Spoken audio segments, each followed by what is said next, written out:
Good evening friends. நம்ம last class என்ன பார்த்தோம் அப்படின்னா, நம்ம வந்து டெல்லி சுல்தானேட்டில் டெல்லி சுல்தானேட்டில் என்ன பார்த்தோம் அப்படின்னா, ஸ்லேவ் டைனாஸ்டி பார்த்தோம். அதாவது அடிமை வம்சத்தை பற்றி பார்த்தோம். இந்த கிளாஸ் நம்ம என்ன பார்க்க போகிறோம் அப்படின்னா, கில்ஜி வம்சம்.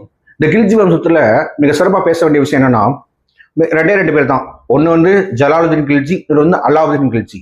இந்த ஜலாலுதீன் கில்ஜி எப்படி ஆட்சி பிடிக்கிறார் அப்படின்னா, ஹைகுபாத் என்ற லாஸ்ட் மன்னர், அதாவது நம்முடைய இவர் இருக்கார் இல்லையா, நம்ம பால்பனுடைய பேரன், ஓகேவா, என்ன பண்றாரு அப்படின்னா ஆட்சியில் இருக்காரு. அவர் ஒரு சிற்றின்பவாதி. அதனால அவர் ஈஸியா வந்து அவருடைய படைத்தளபதியான ஜலாலுதீன் கில்ஜி கொண்டு விட்டு அரியணை ஏறாரு. இப்ப அரியணை ஏறக்கூடிய அந்த கில்ஜி வம்சம் 1290 இருந்து 1320 வரைக்குமே ஆட்சியில் இருக்காங்க. ரைட், அதான் கில்ஜி வம்சம். இப்ப கில்ஜி வம்சத்தை தோற்றுவித்தவர் யார்? ஜலாலுதீன் கில்ஜி. இந்த ஜலாலுதீன் கில்ஜிக்கு ஒரு பெயர், என்ன பட்ட பெயர் இருக்குங்க, கருணை உள்ளம் கொண்ட ஜலாலுதீன். ஏன் அப்படின்னா அவர் வந்து எல்லாத்துக்கும் கருணை உள்ளத்தோட பார்ப்பாராம். இதான் சூழ்நிலை. இப்ப வந்து என்ன நடக்குது அப்படின்னா, காரா பகுதி ஆளுநர் சஜு என்பவன் வந்து என்ன பண்றான்னா, கொஞ்சம் கிளர்ச்சி பண்ணிட்டே இருக்கான்.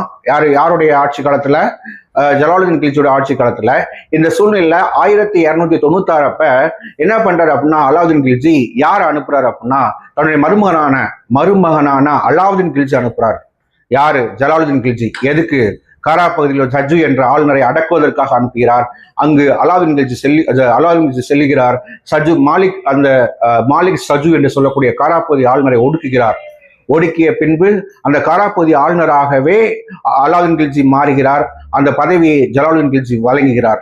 இந்த சூழ்நிலையில் அதே ஆண்டில் இன்னொரு படையெடுப்பு நடக்க இருக்கிறது. அந்த படையெடுப்பு பெயர் அதாவது தேவகிரி யாதவர்கள் இருக்காங்க இல்லையா, அதுல ராமச்சந்திர யாதவர் என்ற ராமச்சந்திர தேவரை வந்து தோக்கடிக்கிறாரு. யார் தோக்கடிக்கிறார் அப்படின்னா, நம்முடைய அலாவுதீன் கில்ஜி தோக்கடித்து மிகப்பெரிய செல்வங்களை எடுத்துக்கிட்டு இப்ப டெல்லியை நோக்கி திரும்புறாரு.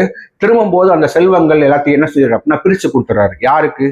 நம்ம தான் கூட வரக்கூடிய படை பரிவாளங்கள், படை தளபதிகள் எல்லாத்தையும் பிரிச்சு கொடுத்துறாரு. அப்ப எல்லாமே அலாவுதீன் கில்ஜி நல்லவர், நீங்க மன்னரே, நீங்க அரசனானா எங்களுக்கு சந்தோஷமா இருக்கும், அந்த மாதிரிலாம் பேச ஆரம்பிச்சுறாங்க. ஸோ அப்ப மன்னராகக்கூடிய ஆசை அவர் மனசில் தோண்டி விடுகிறது. மன்னராக தன்னை நினைத்துக் கொள்கிறார். அவ்வாறே டெல்லி அரியணை செல்கிறார். டெல்லி செல்கின்ற போது அவரை வரவேற்க அந்த அப்போதைய அரசனான, அதாவது கில்ஜி வம்சத்தின் முதல் அரசனான ஜலாலுதீன் கில்ஜி ரெடியாக வாங்க மருமகனை என்று வரவேற்க, இந்த சூழ்நிலையில் ஜலாலுதீன் கில்ஜி தன்னுடைய மார்பு பகுதியில் மறைத்து வைத்திருந்த கத்தியால் அவரை முதுகில் குற்றி அவரை சாகடிக்கிறார். இப்பொழுது ஜலாலுதீன் மரணம், அலாவுதீன் ஜனனம். அலாவுதீனுடைய ஆட்சி அரியணைக்கு வருகிறது. அலாவுதீன் ஆட்சியேற்ற பிறகு ஏற்படக்கூடிய முதல் படையெடுப்பு குஜராத் படையெடுப்பு. அது 1299-1300 காலங்களில் நடக்கிறது. அப்பொழுது அந்த குஜராத் படையெடுப்பின் முக்கியத்துவம் என்ன அப்படின்னா, மாலிக் கபூரை கண்டுபிடித்தல். மாலிக் கபூர் ஒரு படைவீரன், போர் புரியுது. அலாவுதீன் கில்ஜி வாட்ச் பண்றான். அவன் ஒவ்வொரு ஆட்டையும் சொல்லுவான், சும்மா பயங்கரமா இருக்கு, ஒரு ஆள் 10 பேரை சமாளிக்கிறான். ஸோ இது வந்து ஒரு மிக திறமையான ஒரு போர் படை தளபதி என்பதை கண்டறிந்து அவன் அங்கிருந்து தூக்குறான், அவனை சரிப்பிடிக்கிறான். யார? மாலிக் கபூரை. அப்ப மாலிக் கபூர் அவனுக்கு கிடைச்சிட்டான் இல்லையா. மாலிக் கபூர் வந்து எப்படின்னா ஒரு யூனக். அவன் வந்து ஓகேவா, அவன் வந்து பிறப்பிலேயே வந்து பிறப்புறுப்பு இல்லாத ஒரு யூனக். அதனால வந்து பயங்கர ஸ்ட்ரென்த்தான ஆளு. ஒரு ஆள் 10 ஆளுக்கு சமம்னு வச்சுங்களேன்.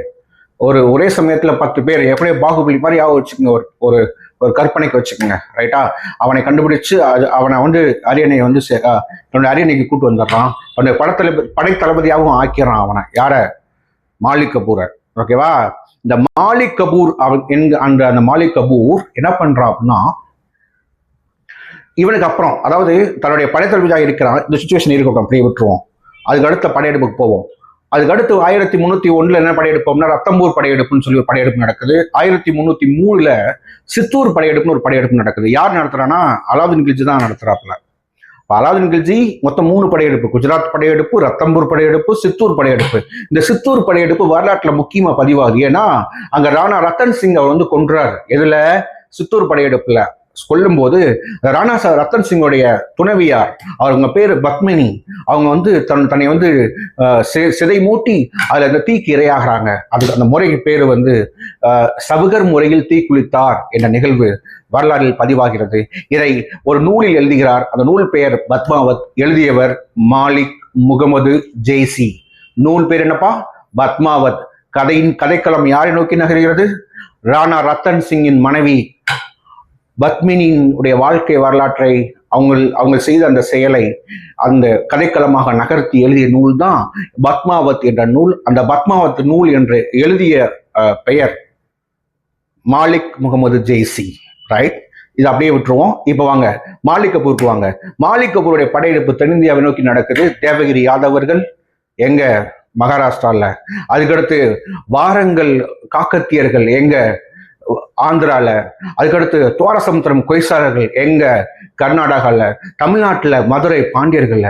இப்படி ஒவ்வொரு ஸ்டேட்லயும் ஒவ்வொரு இடத்துல காட்சி எல்லாத்தையும் டெல்லி சுல்தானியத்துக்குள்ள கொண்டாடுறாங்க. மதுரையிலேயே டெல்லி சுல்தானியம் ஃபார்ம் ஆகுது. மதுரையில சண்டை, வீரபாண்டியனுக்கு சுந்தரபாண்டியனுக்கு சண்டை. அந்த சண்டையை தூக்கி வைக்க போன மாலிக் கபூர் என்ன பண்ணிடுறான்?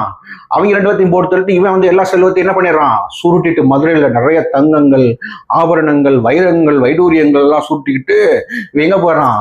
நிறைய யானைகள், குதிரைகள் அதெல்லாம் கூட்டிட்டு எங்க போயிடறான்? டெல்லிக்கு போயிடறான். Okay, right. ஸோ அந்த படையெடுப்பு, அதனால இந்த படையெடுப்பு மிக முக்கியத்துவம் வாய்ந்த படையெடுப்பாக காணப்படுகிறது. ஏன்னா தென்னிந்தியாவை நோக்கிய படையெடுப்புல இது ஒரு முக்கியமான படையெடுப்பு. அந்த படையெடுப்பை நிகழ்த்தியவன் பெயர் மாலிக் கபூர்.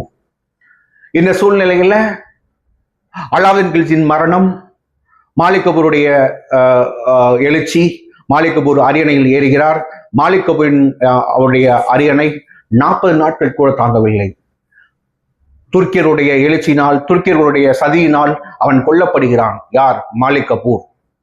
இத்துடன் அரசாட்சி, கில்ஜி வம்சத்துடைய அரசாட்சி முடிவடைகிறது. இங்கு நாம் காண்ப இருப்பது அடுத்து அலாவுதீன் கில்ஜியின் சில முக்கியமான அம்சங்கள்.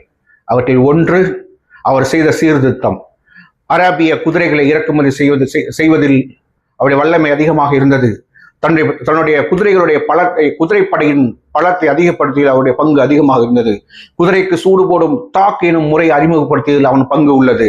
அது மட்டும் இல்லாமல் தன்னுடைய படை வீரர்களுக்கு தகுதி வாரியாக பிரித்து அந்த படை வீரர் பட்டியல், கீலியா என்ற படை வீரர் பட்டியல் செய்த பெருமை யாரை சேரும்? மாஸ்டரிங் என்று சொல்லக்கூடிய கீலியா அப்படிங்கிற அந்த பட்டியலை தயார் செய்த அந்த பெருமை அலாவுதீன் கில்ஜியை சேரும். அலாவுதீன் கில்ஜி அது மட்டுமா? அது ராணுவ சீர்திருத்தம் மட்டும்தான் பண்ணாரா? இல்ல சார், அங்காடி சீர்திருத்தம் பண்ணாரு. அதென்ன அங்காடி சீர்திருத்தம்? நம்ம ராணுவ படைவீரர்களுக்கெல்லாம் சேலரியை குறைச்சிட்டோம், இந்த சேலரியில் அவன் குடும்பத்தை நடத்தணும், அப்ப விலைவாசியை குறைக்கணும், எல்லா கடையில விலைவாசியை குறைக்க சொல்லி அதை மானிட்டர் பண்ண சொல்லி ஒரு ஆபீசரை போடுறாரு. அவர் பேரு ஷஹானா இ மண்டி. இது சரியா நடக்குதான்னு வாட்ச் பண்ற ஒற்றர்களை அனுப்புறாரு. அவங்க பேரு முன்யான்கள். ஒரு இடத்துக்கு போறாங்க, எடை போடுறாங்க. 100 கிராம் வாங்குறாங்கன்னா 100 கிராம் கரெக்டா கொடுக்கணும். 1000 கிராம் வாங்கினா 1000 கிராம் எடை கரெக்டா கொடுக்கணும். 1 கிலோ பருப்பு வாங்குற இடத்துல வெறும் 90 கிராம் தான், 900 கிராம் தான் கொடுக்குறோம்னா 100 கிராம் கம்மியா கொடுத்தோன்னு வச்சுக்கவே, அவங்க என்ன பண்ணிக்க சொல்லிருக்காங்க தெரியுமா? 100 கிராமுக்கு ஈக்குவலா எவன் கொடுத்தானோ அவனோட தொலைல இருந்து கறியை வெட்டி எரிடா அப்படின்னு இருக்காங்க. அந்த அளவுக்கு அங்காடி சீர்திருத்தம் மிக சிறப்பாக செய்திருக்கிறார் நம்ம அலாவுதீன் கில்ஜி. அது மட்டுமா? அலாவுதீன் கில்ஜி 2 புலவர்கள் ஆதரிச்சிருக்காரு. அவங்க பேர் அமீர் குஸ்ரு, அமீர் கசன்.